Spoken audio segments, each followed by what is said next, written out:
Hi everyone, hope you're keeping well. So this week we're looking at Luke 15, which is all about one of the most amazing parts of God's personality, and that's his heart for the lost. The whole gospel is centered around the story of God's desire to be reunited with his people, his children. The very presence of Jesus on earth shows God's desire to literally go to the ends of the earth for the sake of love. And what we find in Luke 15 is a series of 3 different stories that Jesus told to help us understand his heart. And he's actually saying this in a response to a comment from the Pharisees and teachers of the law who were muttering about Jesus welcoming sinners and even eating with them, asking what on earth is he doing? Which I think sometimes we can ask the very same question, but about ourselves. What is the King of Kings doing associating with me? But looking at the first story, it's the story of the lost sheep, and I'm sure you're familiar with it. But essentially, it explains that someone loses one of his 100 sheep, so just 1%. See, I did the maths there. Many people might assume that it would be far too risky to go and leave the 99 sheep in the field, where they could be attacked by wolves or whatever, just to go out and find the one. In business, you might say that it would be far better to focus on the statistics. After all, you've still got most of your herd. But that's not Jesus' heart. That's not the way he works. He actively goes out to find that one lost sheep. He joyfully puts it on his shoulders and he brings it home. Oh, and then he puts on a massive party to celebrate together with friends. Similarly, secondly, we hear about the parable of the lost coin. It explains how a woman has 10 silver coins and she loses one of them. But instead of forgetting about it, she lights a lamp, she stays up all night until she finds it again. And then, there's a familiar theme here, she calls all her friends and neighbours around to celebrate when she finds it. And then thirdly, we come to the parable of the Prodigal Son. This is probably one of Jesus' most famous stories. And again, I'm sure we're all pretty familiar with this one. But I think there are some things here that God wants to speak into our hearts today, following on from the theme that we see in the first 2 stories. And I just want to take a look at the heart of the Father towards each of the 2 sons that we hear about. So the story starts by the first younger son coming to the father and asks his father for his inheritance in advance. It's already not exactly what your father would want to hear. In fact, I'm putting it lightly. This is pretty insulting and shaming for the father, much as it would be in today's culture. It was a gesture from the son that essentially he no longer wanted to be under the household and the authority of his father and wanted to live his life separately elsewhere.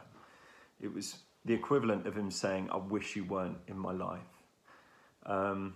But perhaps contrary to what we might expect, we hear no protest from the father, and he gives him the money, and the son goes away. So the son runs off, he has some crazy parties, you could probably describe it as a complete blowout, a mad lifestyle, totally disconnected from his family.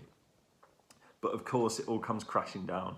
And sooner or later, he finds himself washed out in a sty full of pigs, sharing their food because no one would give him anything better. And he gets to the point where he realizes that even his father's servants are living a better life than this.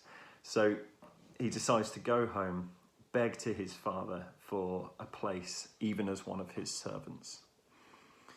And by this point, he's fully accepted that the relationship between him and his father is completely destroyed. As he's walking home, he's accepted that it's way beyond the realms of possibility that he could be called his father's son. But here's one of the bits that I love in verse 20. It says, whilst the son was still a long way off, his father saw him, was filled with compassion for him, ran to his son, threw his arms around him, and kissed him. How great the love of this father for his son, completely regardless of his lifestyle, life choices, decisions. I'll read that bit again. The first bit again. While he was still a long way off. I think those 8 words are certainly something I need to hear, and I think maybe quite a few of us do. How often do we come before God with the barrier of our own status or our own guilt, blocking our ability to speak with him? How often do we just say, I just feel so far from God, and let that be a reason for not experiencing the love of our Father in our lives? I'd really encourage you to spend some time reflecting on those words. But the other thing I love about this is the fact that none of the Father's actions are passive. It doesn't say the Father waited in the doorway for the Son to come and explain himself and beg on his knees for forgiveness. No, instead, he says as soon as he saw his son, he was filled with compassion. He ran, he threw his arms around him, and he kissed him. And you really couldn't get much further away from a condemning father or one who holds a grudge. Here Jesus is explicit, describing how the Father is a committed, faithful God who actively pursues us. But it doesn't stop there. Then the Father puts a robe on him, puts a ring on his finger, which is a sign of great affection, sandals on his feet, and continuing the theme from the first few stories, orders a party. The Son did everything possible not to deserve compassion from his Father. But through this story, Jesus is explaining very clearly that God's love is not exchanged for currency of good works or moral status. He doesn't give us a bit more when we're on fire for him and a bit less when we drift from him. The Father's heart is for the lost. But what about the older brother? Understandably, the focus of the prodigal son story is often on the prodigal son. But in verse 25, we read, "Meanwhile, the older son was in the field. When he came near the house, he heard music and dancing," the aforementioned party. So he called one of his servants and asked him what was going on. "Your brother has come," he replied, "and your father has killed the fattened calf because he has him back safe and sound." The older brother became angry and refused to go in. So his father went out and pleaded with him. But he answered his father, "Look, all these years I've been slaving for you. I've never disobeyed your orders. Yet you've never even given me a young goat so I could go and celebrate with my friends. But when this son of yours who's squandered your property with prostitutes comes home, you kill the fattened calf for him." Now, often the older son can be painted as the guy who's a bit hard done by. He's the one who's led the good life. He didn't run away from his father or insult him by asking for his inheritance whilst the father was still alive. And if we're honest, I think many of us could relate to how he's feeling. But actually, there are some things here that point to bitterness in his heart, and I think are a challenge for us too. And his problem is not as obvious as the younger son who had run away and partied his inheritance away. The older brother's sin is a bit harder to see. Instead of joy and happiness, he's filled with bitterness. He even starts throwing around some stories that haven't even been mentioned yet, like how his brother's been sleeping with prostitutes. I think his problem is that he's operating on the notion that the relationship with his father and the grace he's given is based on his performance and loyalty. Conversely, he can't understand how the younger son, who did everything against his father, was being treated like royalty and accepted back into the family. His heart is hardened and he can't see past it to the point where he can't even go into the house.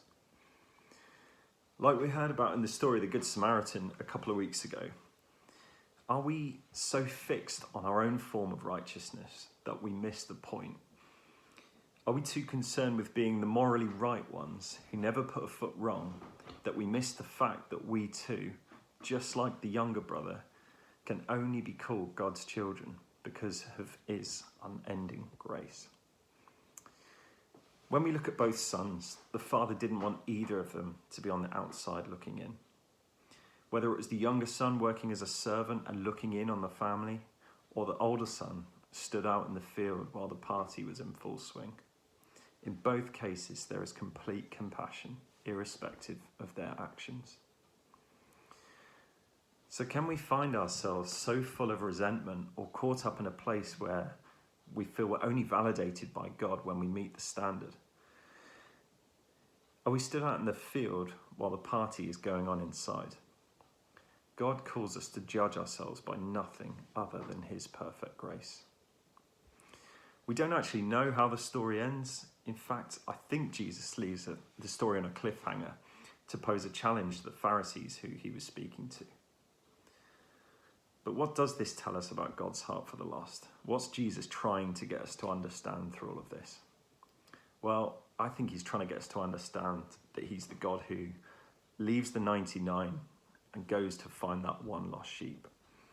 He's the God who stays up all night and takes as long as it takes to search for his treasured children. And he's the God that runs out to hug us and clothe us with compassion. And he does it all even when we are a long way off. So to finish, I think there's two main reasons for all of this, for these stories. The first is so that we can understand the depths of the Father's grace and mercy for us. That his love for us is not based on our performance or our moral standing. He welcomes us home time and time again if we would just start walking towards him and accept him for ourselves. And secondly, that we're ultimately called to be like the Father in this story. We're called to draw on God to show the same love to those around us. Looking at the actions of the Father in this story, that's really not a small challenge. But it means treating the lost people in our lives with the same compassion as is demonstrated so clearly through these stories. In Matthew 25, we read, "The king will reply, 'Truly I tell you, whatever you did for one of the least of these brothers and sisters of mine, you did for me.'" We're called to seek the lost and share the love of the Father. We're not called to settle for the 99, but to seek the one that got away for the sake of his kingdom here on earth and here in Crewe. And we're called to be the ones who respond with kindness when we're treated in a way that hurts us. We're called to be transformed from being one of the sons to being like the Father who welcomes the lost with open arms. And when we see these relationships healed, we're also called to have a party. His church should celebrate in the same way as the rejoicing in heaven when a sinner repents and is able to come with a clean heart before their Creator God. So as we can see some light at the end of this tunnel of lockdown, let's focus our eyes not on seeking out the lost for the sake of duty, but in order to share the love of the Father that was so powerfully shown to us, to those around us.